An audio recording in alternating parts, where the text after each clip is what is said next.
Ils ne se sont fait aucune concession. Pendant 4 heures, les 11 candidats à l'Elysée ont débattu à la télévision française.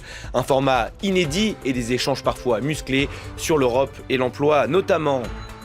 L'horreur en Syrie, une attaque chimique présumée a fait 58 morts et 170 blessés à Idlib, selon l'Observatoire syrien des droits de l'homme. L'hôpital qui accueillait certains blessés a ensuite été bombardé 2 fois. Le Conseil de sécurité de l'ONU se réunit en séance extraordinaire dès ce mercredi.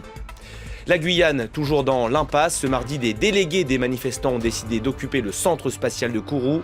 Les manifestations, elles se poursuivent 2 semaines après le début du mouvement social. Voilà pour les titres, bonjour et merci de nous rejoindre sur France 24. C'était donc un moment historique sous la Ve République et les 11 candidats à l'élection présidentielle française se sont affrontés ce mardi soir dans un débat inédit. Modèle social, sécurité, chômage pendant 4 heures. Les échanges ont parfois été vifs entre les prétendants à l'Elysée et notamment sur l'Europe. Olivier Boulinc.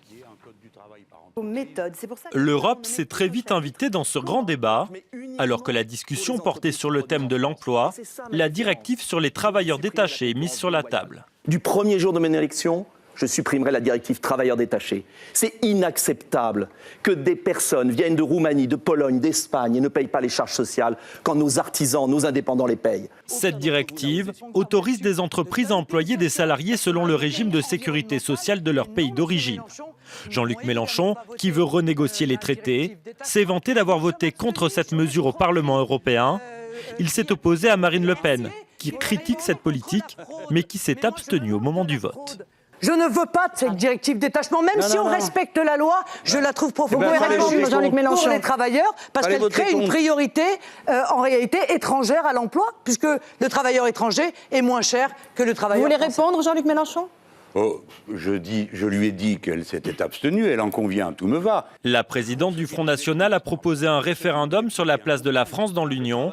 François Asselineau lui promet d'en sortir. Je suis le seul candidat du Frexit, c'est-à-dire de faire sereinement, juridiquement, comme le font les Britanniques, la sortie de l'Union européenne par l'article 50. L'euroscepticisme, tous ne le partagent pas.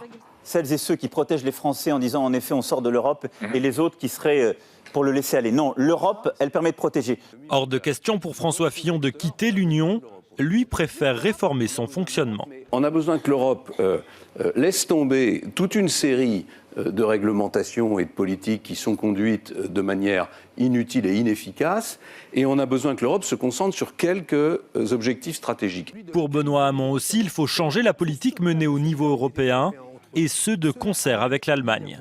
Je suis convaincu que nous pouvons, autour de la question de la démocratisation de la zone euro, proposition de traité que j'ai réalisée et soumise à la Commission européenne comme à nos partenaires européens. L'Allemagne y sera sourde, c'est ce que l'on me dit. Moi je crois que cette grande république parlementaire qu'est l'Allemagne ne sera pas sourde à un effort de démocratie supplémentaire dans l'Europe. Travailler avec Berlin pour relancer la construction européenne. Benoît Hamon ainsi qu'Emmanuel Macron ont déjà rencontré Angela Merkel le mois dernier. Voilà pour ce débat inédit. Où s'arrêtera l'horreur en Syrie ? Ce mardi, une attaque chimique présumée a fait au moins 58 morts et 170 blessés selon l'Observatoire syrien des droits de l'homme. Cela s'est passé dans la province d'Idlib, dans le nord-ouest du pays. Et ce n'est pas tout. L'hôpital, qui accueillait une partie des blessés, a ensuite été bombardé à 2 reprises. Cécile Galluccio.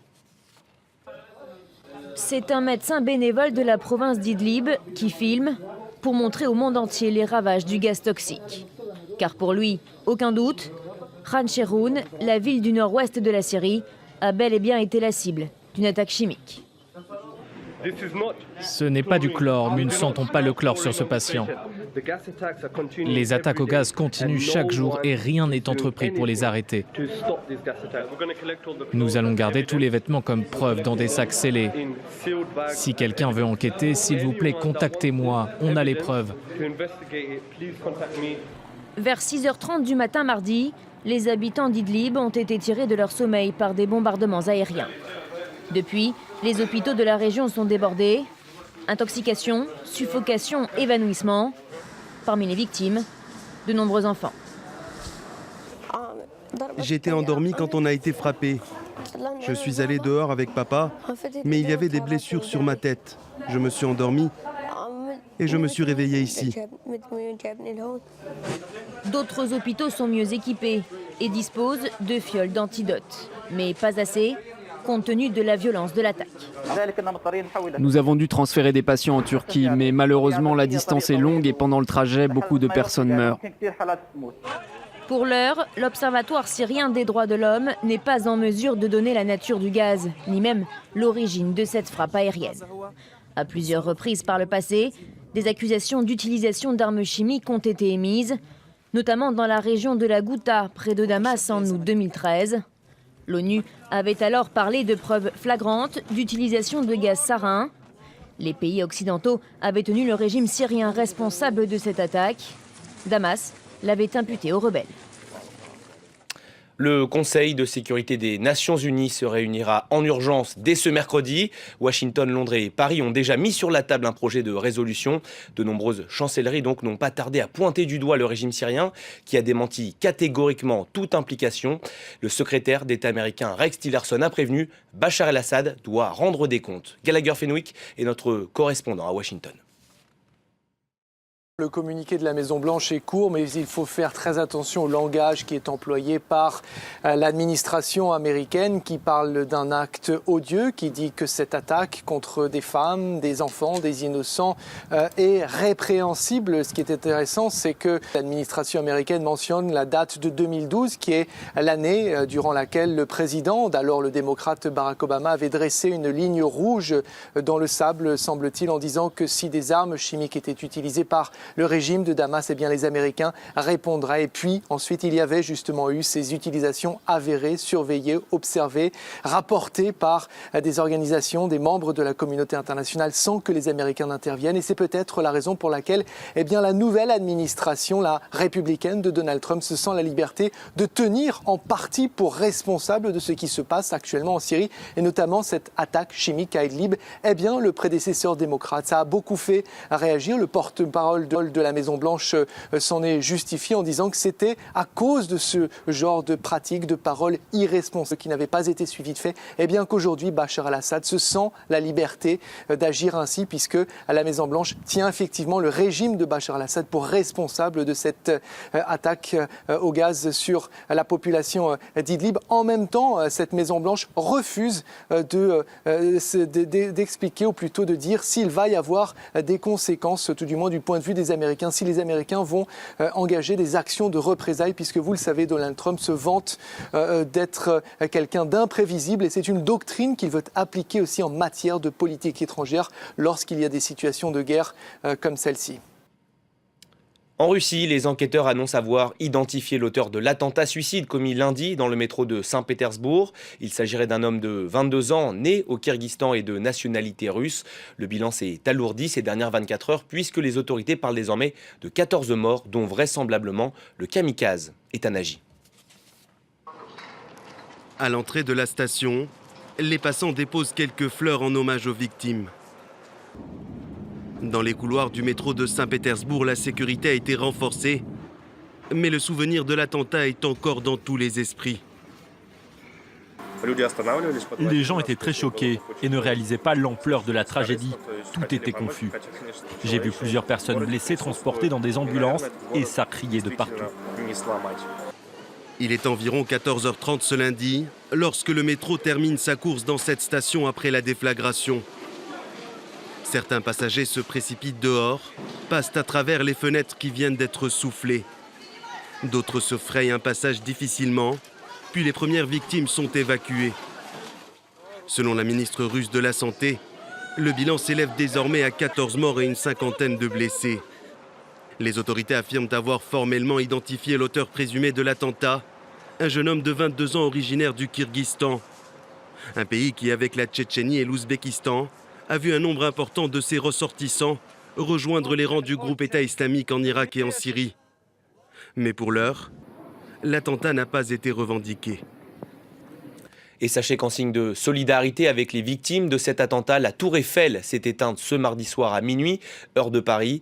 Initiative de la maire de la capitale, Anne Hidalgo. Dans le reste de l'actualité, ce revers pour Patrice Talon au Bénin. À la surprise générale, le Parlement a refusé d'examiner le projet de révision constitutionnelle du président. Une majorité des 3/4 était nécessaire pour cela. Un projet pourtant phare de Patrice Talon avec la mise en place notamment d'un mandat présidentiel unique. 2 semaines après le début d'un mouvement social sans précédent, la Guyane est toujours paralysée. Ce mardi, Kourou a été le théâtre de nouvelles manifestations. Des délégués de manifestants ont ensuite décidé d'occuper le centre spatial d'où décollent les fusées européennes Ariane. Une sortie de crise semble donc encore loin. Claire Colnet, Anne-Claire Poignard. Derrière le collectif des 500 frères, la Guyane est pour nous les ils sont plus de 10 000 manifestants à marcher vers le centre spatial. Enseignants, avocats, commerçants, tous déterminés à se faire entendre au lendemain du refus du gouvernement d'accepter leur demande d'un plan d'urgence de 2,5 milliards d'euros. Le pays a des besoins, le gouvernement fait l'autruche, donc ils font comme s'ils n'entendent pas.